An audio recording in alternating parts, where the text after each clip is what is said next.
These children don't have a chance unless we give them one. Late breaking news in West Palm Beach, where 4 people were shot today. This all happened on 19th Street near Division Avenue, where a different shooting took place just a few weeks ago. One man was pronounced dead at the scene. Another was a trauma transport who has now died at the hospital. Police say he was a juvenile, 18-year-old, a recent graduate. A car drove by as the 4 men were walking down the road and shot at them with a weapon that looked like an assault rifle. The shooting last Wednesday marked the 13th and 14th homicides in the city this year. One of the victims was 19-year-old Johnny Davis. Every time you see him, he had a smile on his face. One thing I can say, he was a good boy. I don't know what happened. He was just in the wrong place at the wrong time. You're breaking our family. Yeah, he didn't really get to live the rest of his life yet. We have to put an end to it. There are some things we can't help and some things we can. The killing of our young brothers and sisters, it ends today because a new day starts for our community. We who live in this community are going to have to lead the change in this community. My dream is everywhere that you see a dope dealer, on the corner standing next to him, you see a hope dealer. Someone there dealing hope and speaking life to those children.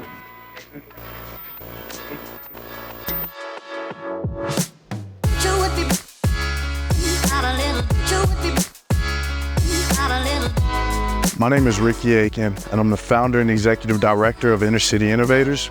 We're a youth delinquency and gun violence prevention agency based right here in Palm Beach County, Florida.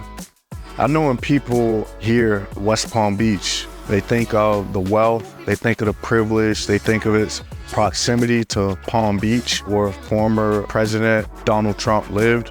But the West Palm Beach that I knew and grew up in is a very different city. I was born and raised in the Dunbar Village housing projects, reared by my grandmother because my mother struggled with a drug addiction and my father just wasn't in the picture at that time. I oftentimes felt like my choices in life were slim.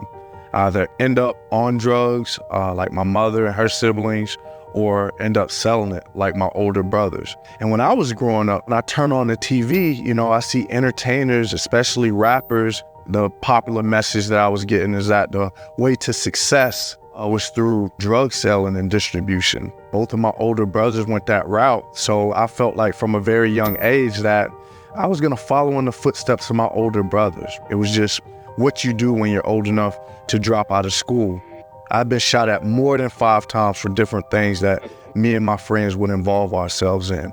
I got many friends that I've lost to gun violence. And that's still the case for so many of the young people growing up in our communities, where all their parents have known is the cycles of self-destruction that have claimed those before him, that has a grip on us.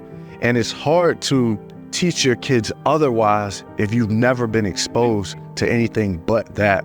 So many of the young people that we work with, all they know is this cycle.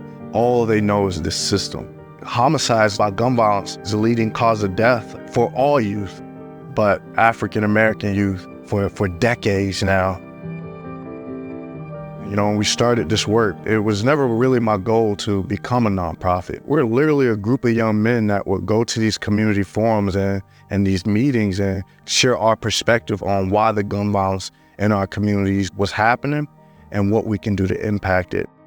A young friend of mine, his name was Johnny Davis, there he was with us at this meeting, offering his perspective on what needed to be done to help save young men who were like him. He was someone that was very close to the gun violence. He was trying to escape that life himself. He had just finished school and was contemplating going into the military and had a child on the way.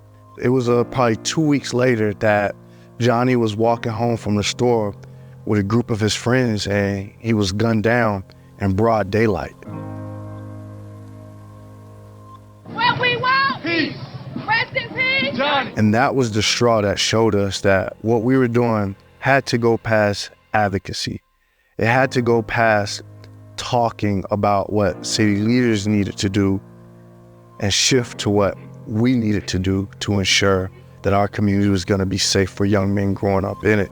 No one has more incentive to see gun violence end than we do because we're very much affected.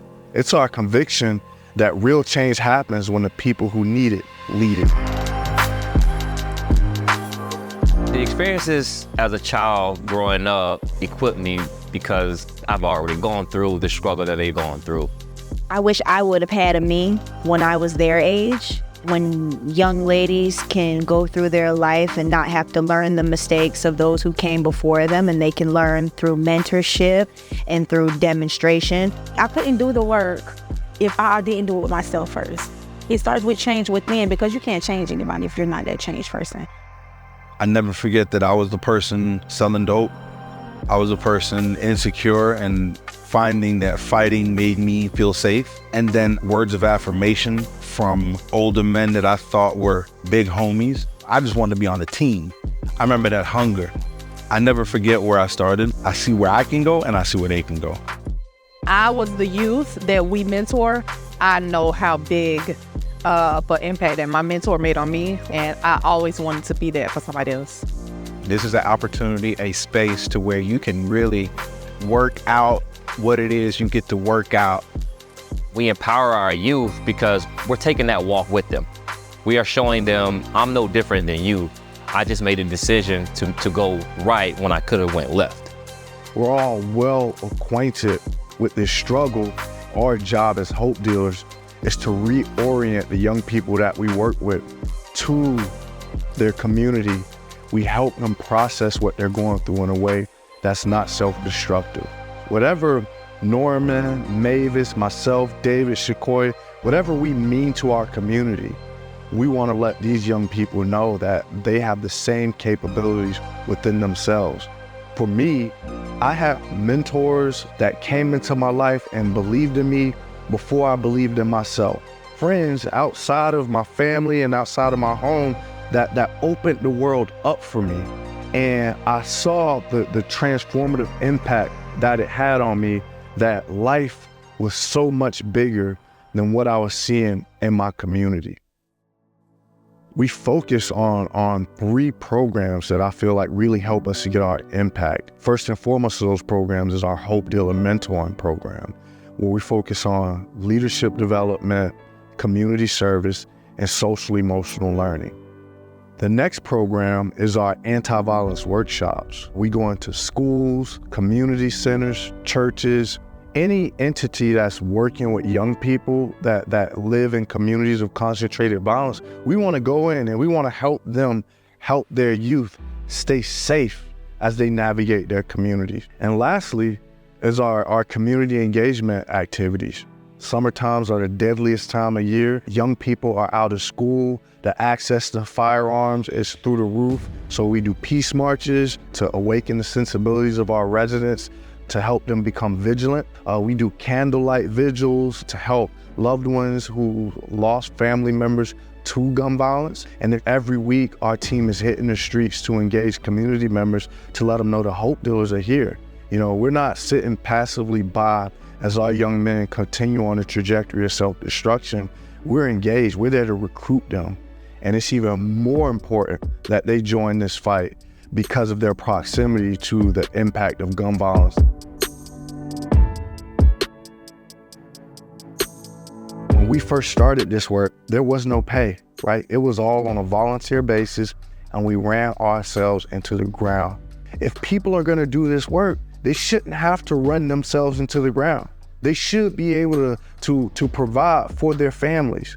When you donate to organizations like ours, you're supporting people who are products of these communities to be pillars and examples in their communities.